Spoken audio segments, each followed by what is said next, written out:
All I want to do is graduate from high school, go to Europe, marry Christian Slater, and die. Now, it may not sound too great to a sconehead like you, but I think it's swell. And you come along and tell me I'm a member of the Hairy Mole Club so you can throw things at me?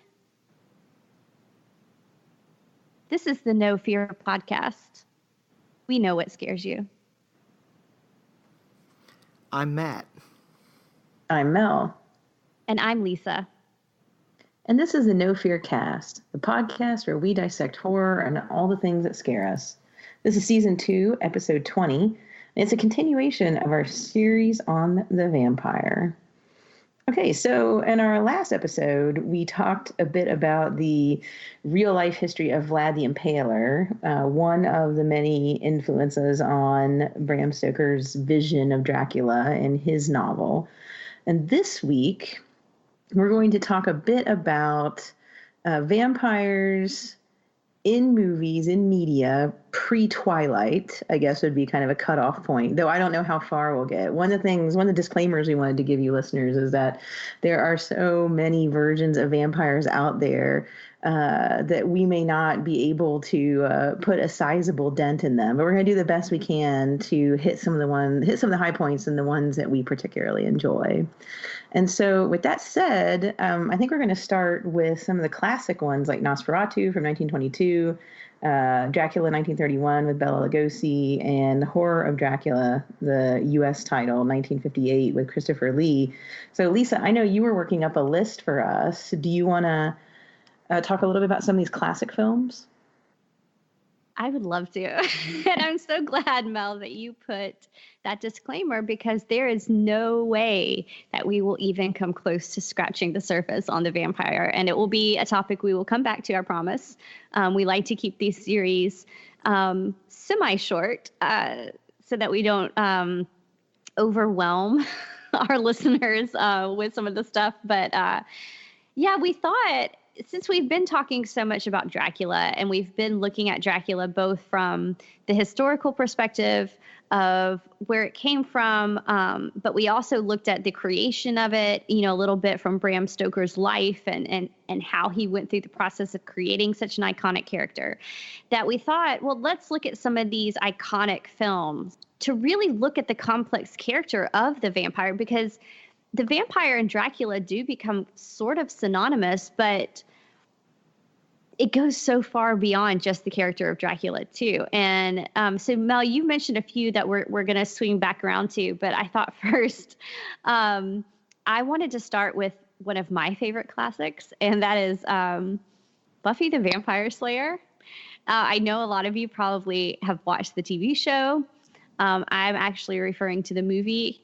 I'm hoping you guys have seen the movie because it's fun. And the reason I want to bring this up first is this is such an obvious kind of horror comedy, just weird thing that exists out there. And it's such in contrast with the character of Dracula, who is both a monster, but also this very kind of serious, almost suave at times, foreign aristocrat. And that is often the character of the vampire that we see. But sometimes we get just this kind of weird, goofy chance for comedy, which is such a strange dichotomy that you don't get a lot with movie monsters. Anyway, just a little bit of background if you haven't seen the movie. It came out in 1992. Of course, it was created by Joss Whedon, who went on to create the TV show, which came out, I think, 6 years later. And it follows Buffy Summers, who is a cheerleader and finds out that she's also the vampire slayer. And it is, like I said, it's just goofy. She plays it off much more as the kind of airhead bimbo cheerleader person, I guess. Not a thought in her head until this guy comes along and tells her she's got to kill vampires. And one of the reasons I love it is it does have some strong female characters in it, but it also has a wonderful vampire, Paul Rubens, um, otherwise known as Pee-wee from Pee-wee's Playhouse. Um, and yeah, it's just wonderful. Have you guys seen this movie? I have, but it has been a very long time since I've seen it, to be honest. Yeah, I saw it, I think, close to around the time it came out. So, yeah, it's been a long time for me, too. It's, I guess to me, it's just endlessly quotable. And Paul Rubens has one of the best death scenes, I guess, ever given to a vampire. And he plays it up for comic effect. And I don't know. I wanted to throw that out there because I was like, if we're talking about the classics, I feel like that one doesn't often get mentioned because there are people like Bela Lugosi and Christopher Lee that people want to talk about, and rightly so. But, you know, Pee Wee Herman also holds a place in the classic vampire, if that's what we're talking about. But I don't want to go on too long about that. I just want to encourage all of you to give it a watch if you haven't seen it, but maybe go back and rewatch it if it's been a while, because I'm hoping to find some people that I can, throw some movie quotes around with. Anyway, that could be another summer movie type thing for us to do in the future. Revisit it. I think it should be, but like I said, that's just one of those films that I love, and it's so unapologetically 90s. I think it even has like a Toad the Wet Sprocket song in it somewhere. So it's just kind of fun. Even in the parts that don't hold up as well, they're still fun. So I'll just throw that out there. But doesn't it also do that 90s thing where the end is like interviews with people, like a fake kind of reality TV type thing? Yeah, I feel like maybe about the chaos. The news, because it ends, of course, it's got to end at a prom. Right. She's a high school cheerleader. And so it has this kind of great prom fight scene. And afterwards it is, I think, everybody kind of, the news people coming and interviewing them. And that's kind of fun. I've always liked that movie, but it's gonna make I don't even know how to segue to this now, but we had wondered how far to go back with our discussion of the vampire. And I know we had talked about, Polidori's The Vampire, or Carmilla even, as other potential sources for the classic vampire, because we certainly see a lot of those going into it. It's not just the character of Dracula that becomes a vampire. But again, when you're talking about classic vampires, probably the biggest place to start when you're looking at film and television is Nosferatu in 1922, which is followed up really quickly. I say really quickly, like 9 years later, Bela Lugosi as Dracula, which was directed by Todd Browning, who we've talked about previously on the podcast. And Bela Lugosi is the man, probably second to Bram Stoker, but I think he's the man who really established what was to come with later vampire characters. Would you guys kind of agree with that? Oh, absolutely. I mean, I think when you think of Dracula, most people picture, if not Bela Lugosi himself, at least the archetype that has been created around him of that widow's peak and the big flowing cape and the cross necklace and all that sort of stuff.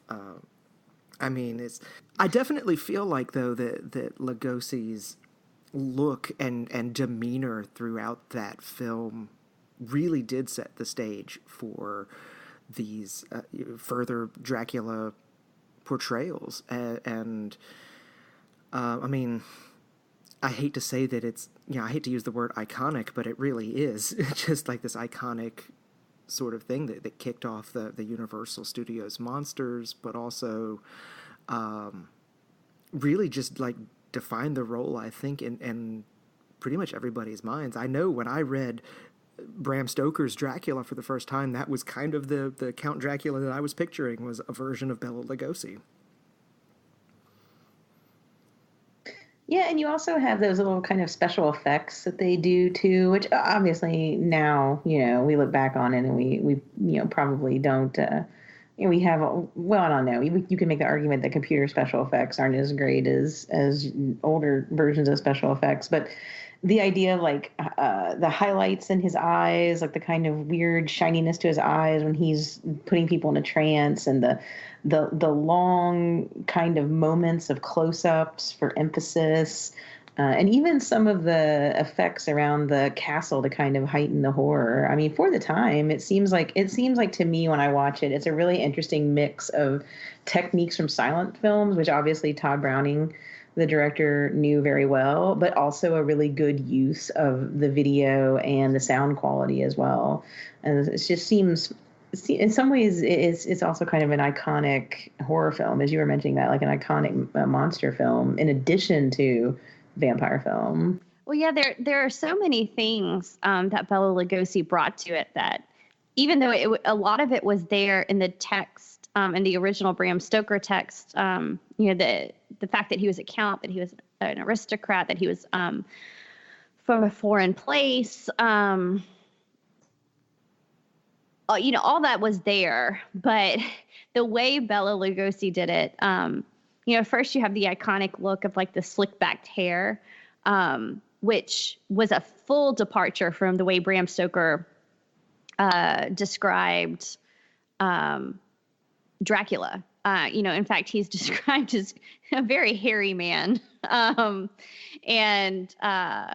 if you go back and look at the original text and how Stoker described his vampire, it was much different from this very slick, suave person that we got with Bela Lugosi. And, of course, you've got the iconic black dress and a cape.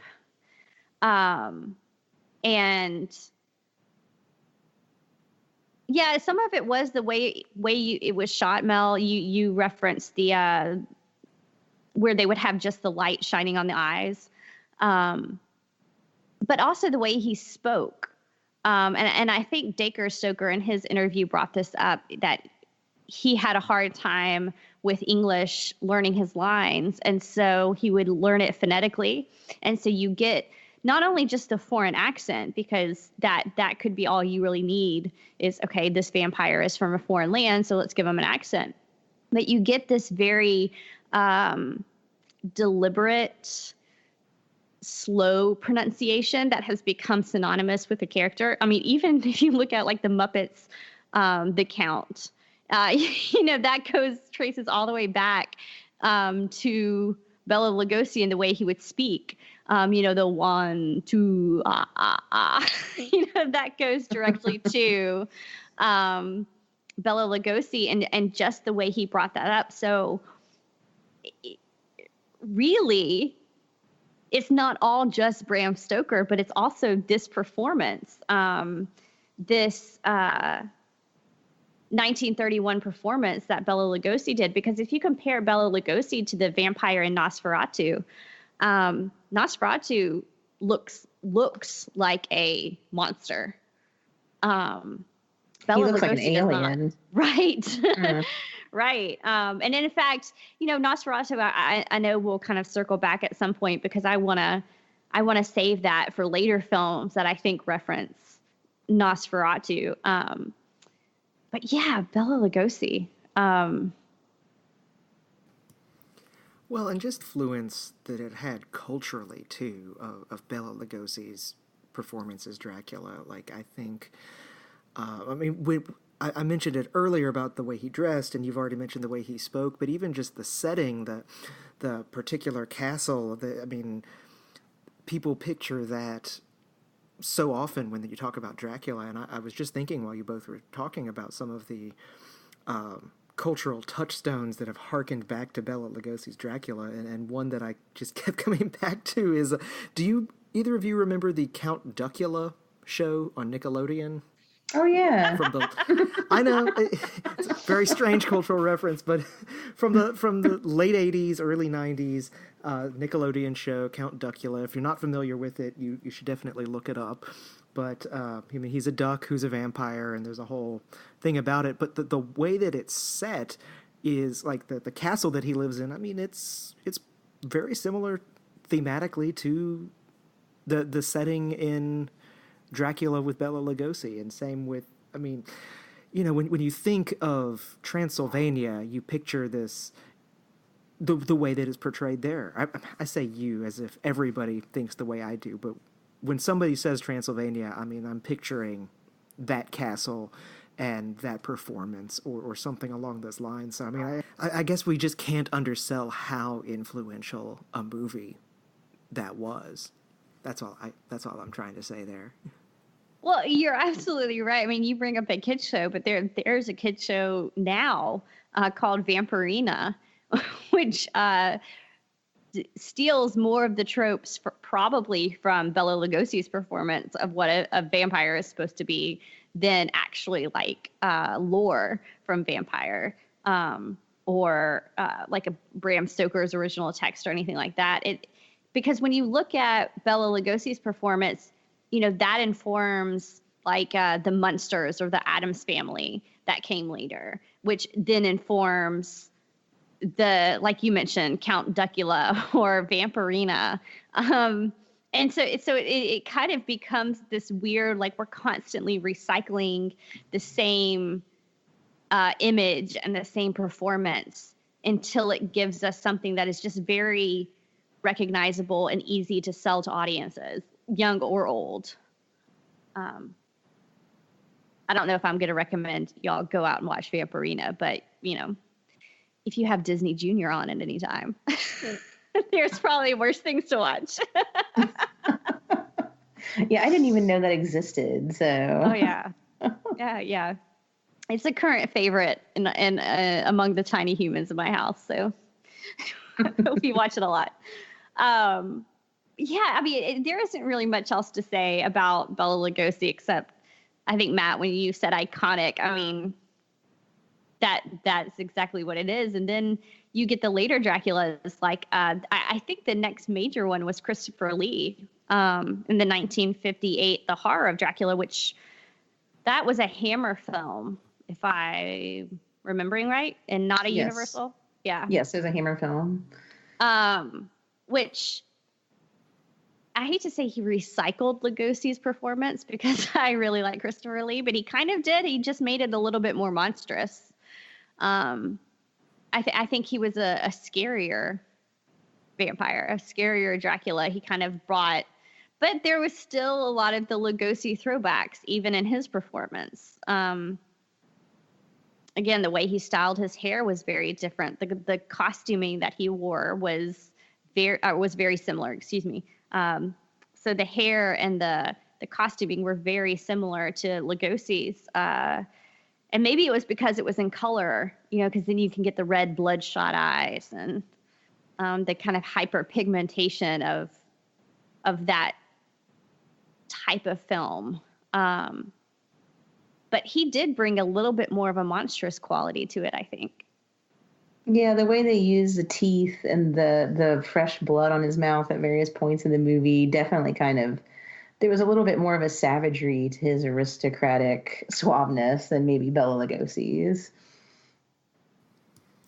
I'd even say intensity too. Like, I agree with what you're both saying, but I'd add that, you know, I mean, Christopher Lee, just in general, if you think of some of his later roles that some of our younger listeners might be more familiar with his roles in Star Wars or Lord of the Rings. I mean, he's a very intense person, and just he has that very severe look about him.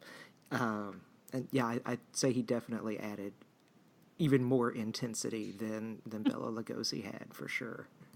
Intensity is a good word. I mean, didn't he have like a heavy metal rock band? He did, and he had them like this was later in his life when he was in his 80s. He was in this heavy metal rock band that I believe the only one I've heard is their heavy metal version of Christmas carols, which is I mean, if you're looking for Christopher Lee singing heavy metal versions of Christmas carols, I mean, it's not going to disappoint. Let's just put it that way. But how could it really? but he definitely, well, and I guess now would be a good time to even mention this too. I mean, he served in World War II for the British as supposedly a spy, and the story goes that while they were filming Lord of the Rings, Peter Jackson was on set, and they were trying to get the sound correctly for how someone would sound when they were stabbed in the back with a knife, and Christopher Lee very nonchalantly says, "Oh, they're not going to make much of a sound, it's just going to be a small little gasp," and refused to talk any further about it, but just very nonchalantly like, "Oh no, I know exactly how someone sounds when they're stabbed in the back. This is how it sounds." Wow.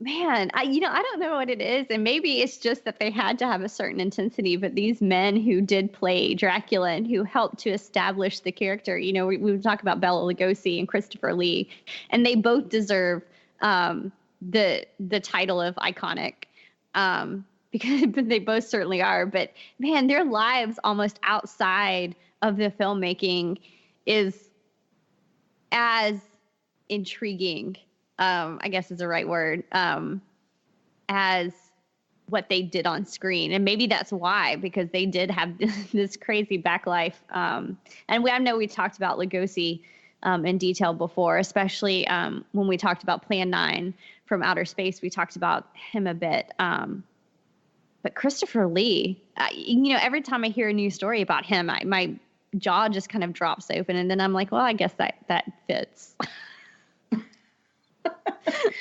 Well, I believe it.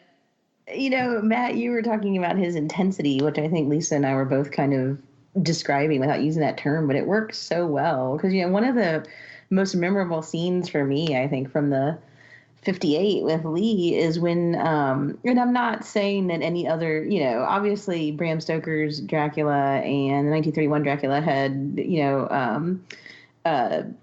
sexual aspects to them, but that scene where Christopher Lee as Dracula is coming for Mina, I don't know, the names are all different in the movie, so it's hard to remember who's who.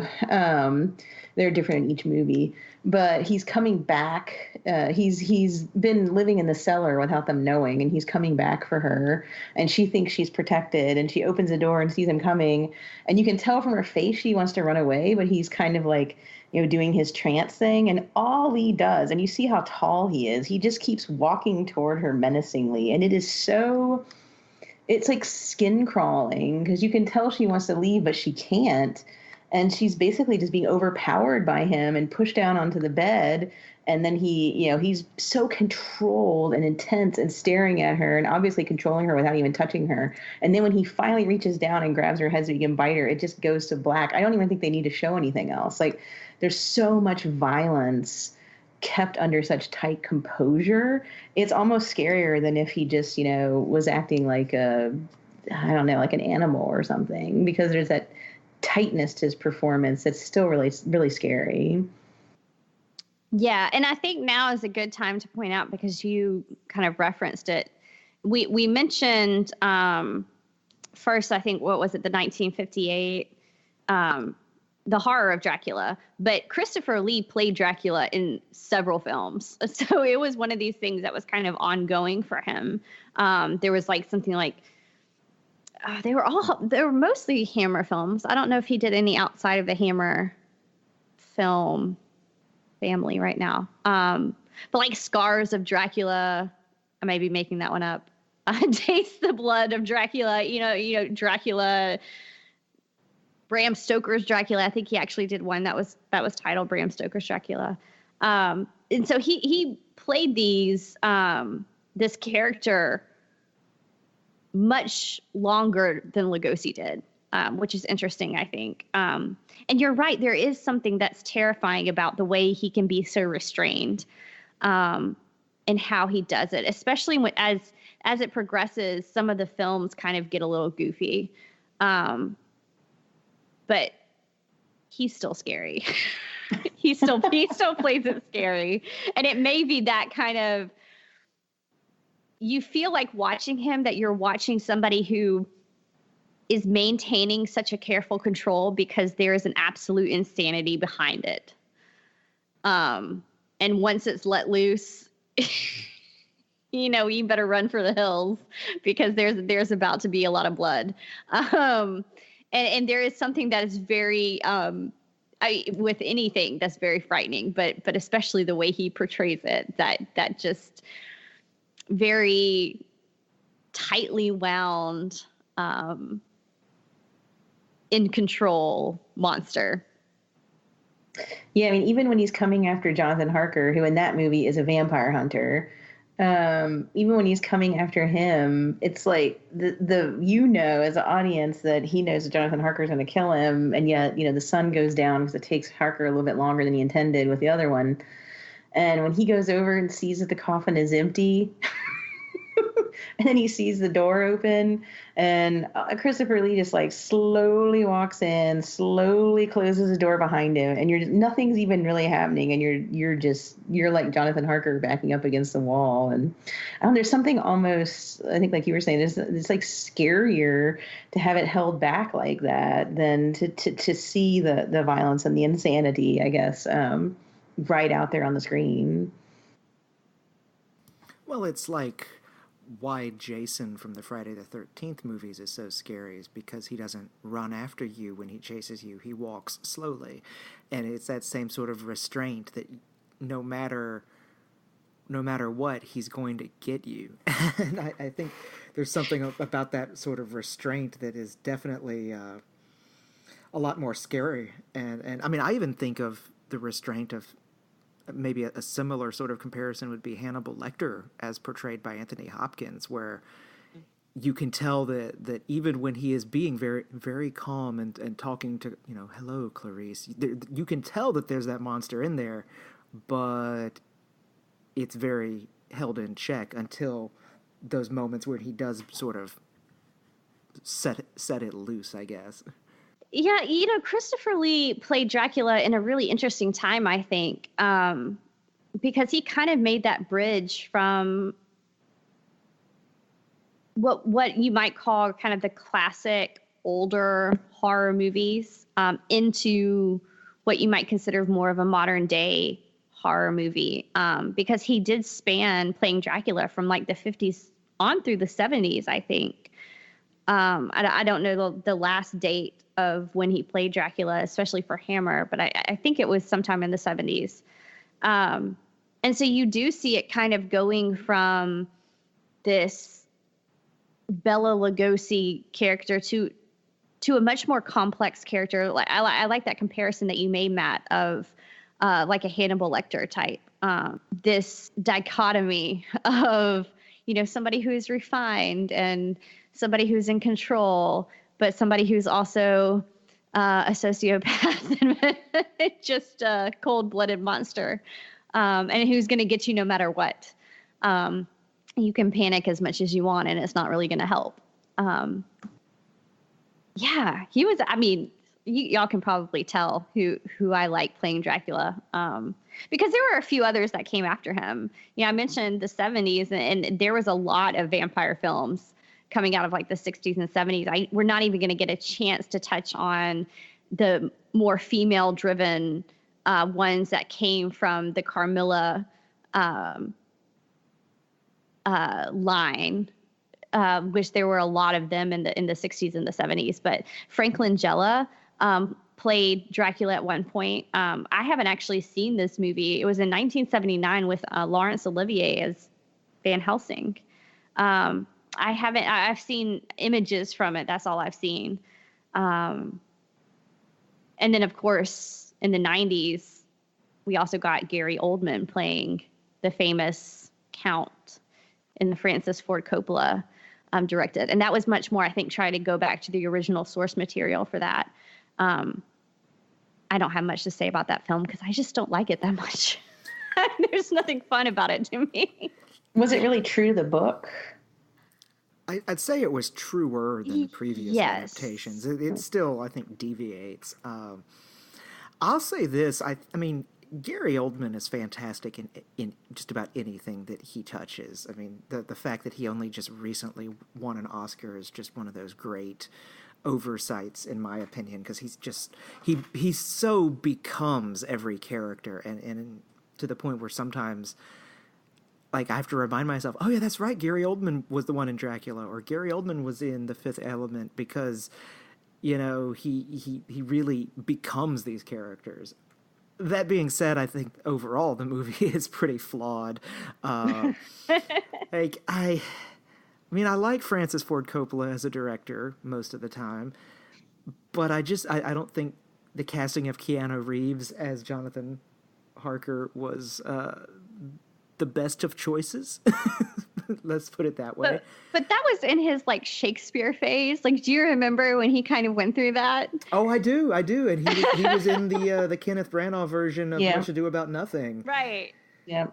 Yeah. Yes, he was. Like, I like Keanu Reeves, and I'm not trying to, like, just poop on his performance or anything like that, because, I mean, when he's good, and I mean, obviously he's great in The Matrix and Bill and Ted, and I mean, other roles as well, but I don't think that he was the best choice for that role. And I mean, yeah, there were other problems with it too, but I feel like Gary Oldman's portrayal was pretty good, though, even given some of the other problems that I might have with the film. So, I mean, I'll at least step up and say I think Gary Oldman did a good job. He's not going to be in my, like, top of the list of best Draculas, but I think he gave a good performance. Yeah, it was a lot closer than the other ones to the source material. It of course was not a perfect adaptation, but that has never bothered me. Film and books, they're two completely different mediums. So what you can put into a book is not going to be what you can put into a movie. And I'm okay with that. And I'm okay with changing things, to make it make sense in a film narrative, whereas it wouldn't make sense in a book narrative. And Gary, you're right. Gary Oldman was great. And it's a pretty film to look at. And I appreciated that because we had mentioned Bela Lugosi, Christopher Lee, Frank Langella. They're all essentially playing the same type of Dracula. There's variations, and Gary Oldman tried to do something very different. It was kind of like, I'm going to look at the original source material, and I'm going to forget that Bela Lugosi ever created or ever played Dracula. So there was a definite attempt to break off from that. In fact, he almost looks closer to the creature in Nosferatu, as far as Mel, you had mentioned the alien look to that film. Mm-hmm.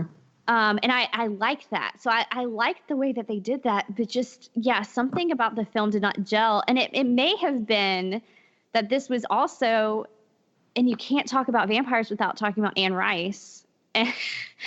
But it all had that, it was in the same time period that she was, in her, I guess, vampire heyday.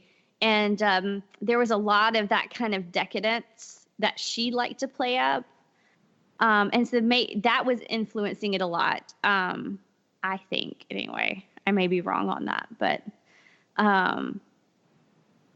so, it was just a very different film, and something didn't work well for me. And I don't know if it was the casting of Keanu Reeves. I don't want to put that on Keanu because I'm a big fan of his. But there was just something about it that didn't work, even though I did like him as Dracula. No, I obviously I 100% agree with you there, and I feel like it very well could be like script issues or just bad directing. Because again, Francis Ford Coppola he's made some very good movies, and he's also made some very bad ones as well. So he's not a perfect director, that's for sure. So I mean, I don't know where the flaw lies. It's been too long since I've seen that movie for me to really sit and critique it overall, but I mean, I do remember Gary Oldman being a pretty standout part of it, even if the movie overall is probably like a C. So yeah. Well, at the beginning of this episode, I mentioned this sounds very weird to talk about Buffy the Vampire Slayer after we've been like talking about Gary Oldman and Christopher Lee. But, I did mention that there are kind of two really different camps of vampire films. There seems to be the one that is more rooted in the Dracula mythos, if you want to call it that. And then there's just the vampire, whether that's interpreted as something that's just a monster in the night or just something that's going to bite your neck. But there were also a lot of vampire films that, maybe referenced or tipped their hat a little bit to Bram Stoker's character, but really had nothing to do with Dracula at all. For instance, Lost Boys. The 80s had a lot of these. Fright Night was so good. Salem's Lot, both the Stephen King novel and the movie versions. Am I right in saying that there's been several? I believe so. There was a movie and I think a fairly recent miniseries, I want to say, like within the last 10 years. Yeah, and I think I read in an interview that Stephen King himself had said when he was writing Salem's Lot, he wanted it to be Dracula comes to a small town. And so he was obviously influenced by Bram Stoker's novel, but it's such a different feel to it. The vampires in Salem's Lot feel so different to me there's still the invasion feel of it. And definitely you can see the infection aspect of it if you're looking at it as like a disease, which we talked about a little bit about with Dacre Stoker, our interview with him. But those vampires feel so different to me than the Dracula character. That book has one of the most terrifying scenes to ever involve an infant in a crib. I don't know. Maybe you guys can help me pinpoint what is so different about like these type of like the Lost Boy vampires, the Salem Lot vampires that's different from Dracula. Well, they're not aristocrats or high society for one thing. Like the Lost Boys, those are just teenagers, and Salem's Lot is, like you said, Dracula comes to a small town. I mean, it's Dracula, but it's not Count Dracula. It's a vampire, not Count Dracula, if that makes sense. Well, yeah, I think that makes sense. It's like, I don't know, it makes it more real. I mean, we know vampires aren't real, but there's this idea of like Count Dracula in the castle in Transylvania may try to invade. But in some of these movies, you have multiple vampires you have to deal with, or vampire, I guess you have even vampire families, or it's just the people next door, or it's the dude who moved into your small town. It's much more approachable, maybe, and terrifying in that way that you don't have to have a full-on kind of invasion narrative. It can just be like the kids that or the people around you could just happen to be vampires. Yeah, I agree with that because, I think it's definitely, I wouldn't even say necessarily invasion even, but, I like that, but I would even say it's like, Transylvania, that's on the other side of an ocean, and not just the other side of an ocean, but like half of Europe away as well. It's like Eastern Europe. So, right. It's very easy to go, Count Dracula, that takes place way over there. It's this very different place, and especially for us in 2018, but even when these movies are coming out in the 1980s or early 90s, that was like 100 or 150 years ago as well. The setting of like the Count Dracula. So you've got the spatial removal, and you've also got this temporal removal where it's like, oh, that's ancient and on the other side of an ocean. Yes, that can be scary, but not nearly as scary as like my next door neighbor Todd, who's like eating people, Right. That's terrifying. And I hadn't even really thought about this, so this may not make sense as I try to tell you this idea. You mentioned the idea of Dracula, and he's such when we say Dracula, everybody has the same image in their head, and usually it's Bela Lugosi, but it's this, like you said, aristocratic Eastern European. It's this thing that's very easy to pinpoint. Okay, that's the thing we're afraid of. But when you read the novel Dracula that Bram Stoker wrote, and you look at really what they're afraid of in that book, it's really the women. Because when we first see Jonathan Harker, for instance, when he's in Dracula's castle, you get those 3 weird women, and I forget how he refers to them. But these just very basically overly sexualized women who live with Dracula, who I guess are also vampires. That's never quite clear in the novel. And I can't remember how he refers to them. But then you have the character of Lucy, who becomes the Bloofer lady, and people become scared of what she's become, and then they turn their focus on Mina because then we've got to band together to save Mina, and so it's less of what Dracula, of who he is, but of who he can corrupt. And I think we kind of see that even in like Salem's Lot or the Lost Boys, because you can change the character of Dracula. You can change the vampire, because in the end, it really doesn't matter who the vampire is or what the vampire looks like, but it's who the vampire can potentially attack. And so that's why Lost Boys, again, another really iconic, I think we could use that term for that movie in a completely different way than like Bela Lugosi is. You worry about the young boys being corrupted by the hoodlums, for lack of a better term, or Salem's Lot.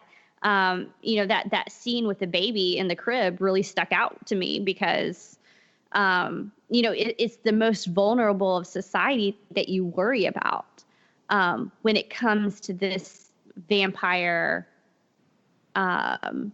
storyline. And I don't know if any of that made any sense. Like I said, it's something I'm still working through in my head. No, I think so. I mean, especially if you look at vampires as kind of contagions, or like vampires reproduce more vampires like zombies, right? I mean, if you take the Richard Matheson I Am Legend idea that vampirism can be an infection, then you've also got this idea of like survivors of an infection, which could also be read as corruption, right? And that it's a threat to society as well.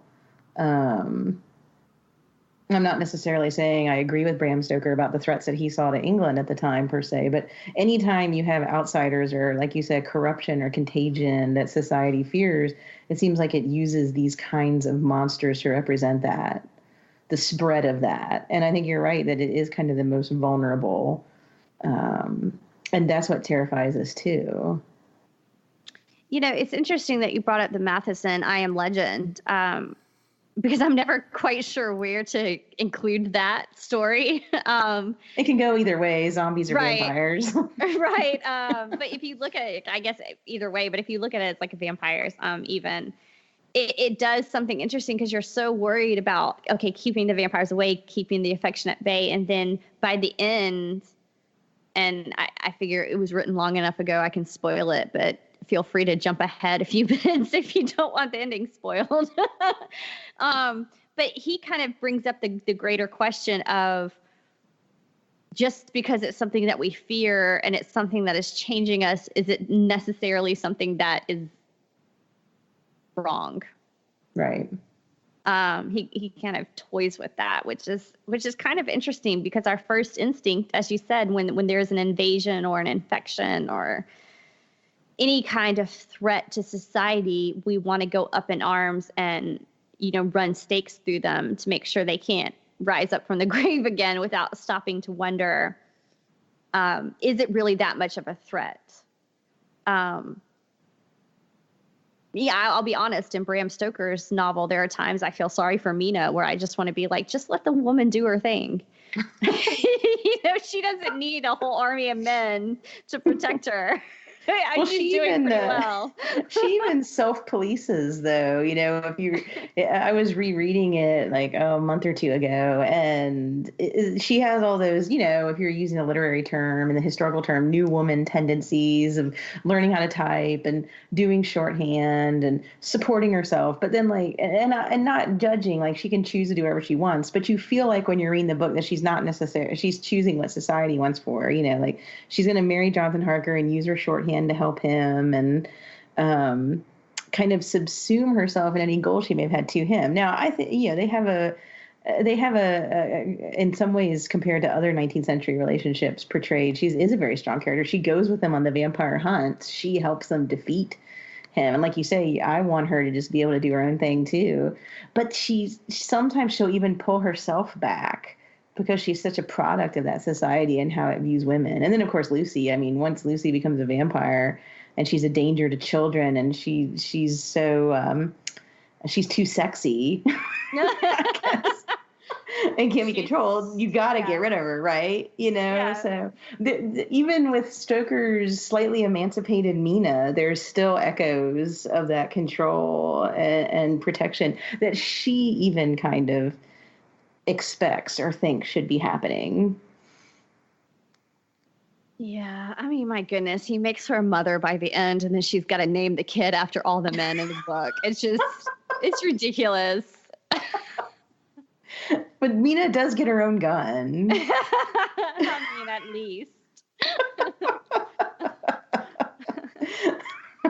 She has a gun and a typewriter. That's that's a liberated 19th century woman right there. I guess. Yeah, as long as she's still a mother and is not too sexy.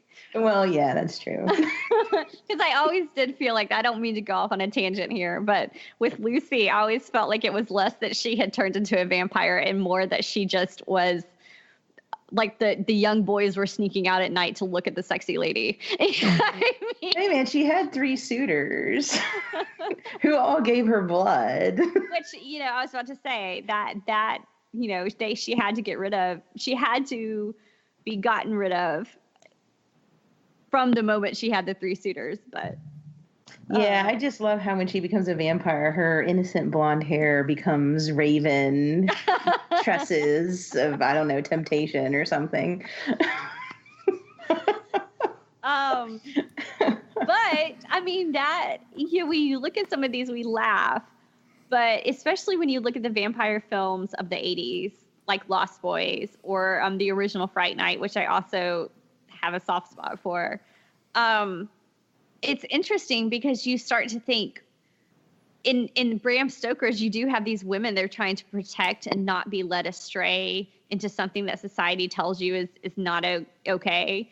And in the same way, you have, instead of women, you have teenage boys who I guess are in, the 80s were worried about our young men being led astray into a life of, crime or, but there was a certain type of glamour that those vampires had. It very different from the glamour of Dracula, but still their own kind of enticement and their own kind of attraction.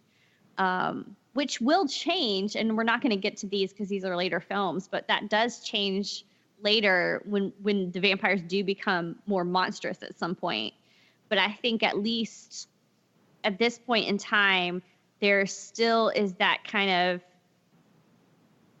if it's not always sexual, it's at least there's a very strong attraction and enticement that these vampires hold for their victims.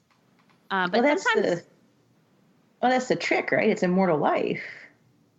Right. And you got to get bitten, which sucks. But but then you get immortal life and the freedom that comes with it, right? I mean, it's like you can live for hundreds of years and see all sorts of stuff and travel everywhere. And if you invest right, my God, you could... you could have a nice little nest egg. Like I could see an enticement there beyond the sexual enticement that's often played up in movies. It is this kind of freedom, though, isn't it? And I don't even know if it's tied to the immortal life. I mean, that's certainly an enticement of the vampire. You know, you can live forever. But it is that, you know, with the Lost Boys, or for instance, with that film, you know, there's a danger to them. And with danger is always a little bit of attraction. Mm-hmm. You know, that thing you're not supposed to do. Yeah, it's in the lore, maybe. Yeah, there's a taboo. You know, I mean, vampires like repression, right? Like you repress, but they keep resuscitating. Yeah. I really want to talk about the hunger too, but I'm almost wondering if we shouldn't hold that for maybe a summer deep dive. Yeah, I'm gonna really push for us to do a complete episode on the hunger, because there's so much I want to talk about there, and we're running out of time. Obviously, we're going to continue this episode. We're going to do a little continuation because there's a lot we haven't talked about. You know, we talked about Bram Stoker, and that was a bright spot in the vampire, the creation of the vampire. And of course, Bela Lugosi was another one of those spots. But there are other touchstones that we need to talk about. Some good, you know, the Anne Rice. I think she added a lot to the vampire lore. Some not so great. I don't like my vampires to sparkle. So we didn't quite get up to the Twilight vampires. But I did like what came after that, because we did see a real pushback and kind of the more monstrous vampires post the Twilight ones. And I don't mean to bash Twilight, because by all means, if you want your vampires to sparkle, to each their own. I've already mentioned I like my vampires to be killed by cheerleaders, so no judgments. But I hope that you join us as we continue this discussion of vampires. You can follow us on social media. We're on Facebook, we're on Twitter, we're sometimes on Instagram. I need to be better about that. We're also on Patreon. And I don't know if you guys know about this, but if you are not one of our supporters on Patreon, then you're missing out, because when you become a $5 a month patron on Patreon, then you get secret episodes. We give episodes every week for those who are on Patreon. So you don't have to wait 2 weeks to hear us ramble on about Lost Boys or Bela Lugosi. You can have us in your ears every week just for helping us out on Patreon. But if you can't do that, then we would very much appreciate if you could just leave us a review on iTunes. That always helps people find us, and it's free for you to do that, and we like to keep things as free as possible. I hope you join us next time, and yeah, who knows what we're going to start rambling on about vampires, but we'll see you then.